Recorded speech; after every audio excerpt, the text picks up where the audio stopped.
Hey guys, welcome back to my channel, and in this video, I have a question for you guys. Do you guys think that Pokemon PSA 1 prices are in a bubble?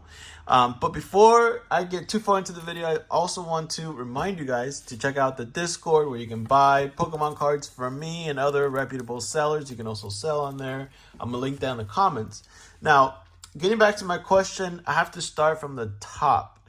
I buy and sell Pokemon cards as well as invest and collect personally as well, right? Here are some of my higher end slabs. But when I was selling not too long ago, I had some more damaged cards that I didn't know what to do with. And some of them were high end cards. And I found out about PSA 1 collectors, investors, sellers, buyers. So I joined a Facebook group where you can buy, sell PSA 1 cards. And I've noticed that there has been a trend of PSA 1 collectors asking a bit too much, or even more than PSA 2, PSA 3, 4, sometimes even 5. Now, I think that PSA 1 collecting is awesome. There's a place for it. If you can't or don't want to spend a lot of money for some of these higher end cards, you can buy the PSA 1 version. It should be a lot cheaper, affordable in my opinion, right? But just like everything in collecting and investing, it's being taken a bit too far by some individuals. And I believe that this PSA 1 group, or just in general PSA 1 prices are a bit don't make sense. Let me start with that. And here's a great example. I saw a post of a PSA 1 Latios, or someone had a damaged one and they were wondering how much someone would pay for it. Now, this is not even PSA 1. It was just posted to a PSA 1 group, but it was a damaged up alt art, and they were asking 700 and something, 750 for it. And that was a PSA 1. Now, mind you, PSA 10 is pricey. It's around 2,000 to 2,500. It just ranges all over the place, really. It's based on last sold listings on eBay.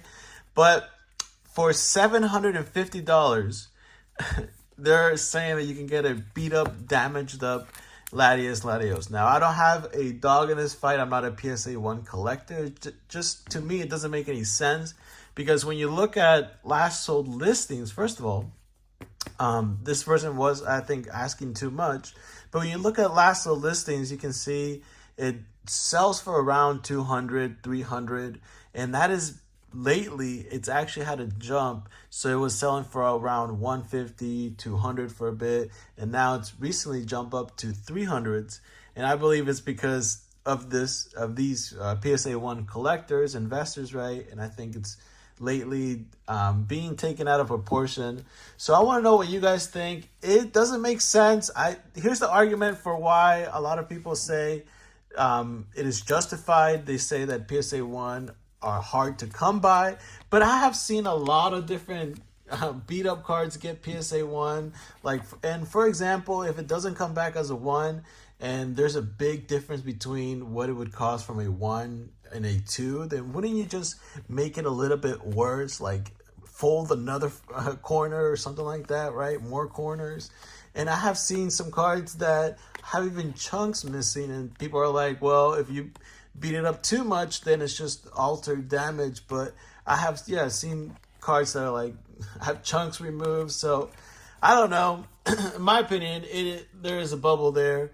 And as a collector, it's kind of bad to see, because now you're getting cards that could have some damage. Like a PSA 5 is actually not too bad. This is definitely wouldn't be a PSA 5. Maybe this would be a 1. But PSA 5 is not too bad. But then there's now incentive to make that card worse, to make it more valuable because of these PSA 1 collectors, investors. So I want to know your guys' thought. I'm super curious. I'm going to be reading the comments. And make sure to check out the Discord. There's also free giveaways. All right, fam. Stay tuned. Until next time. Later.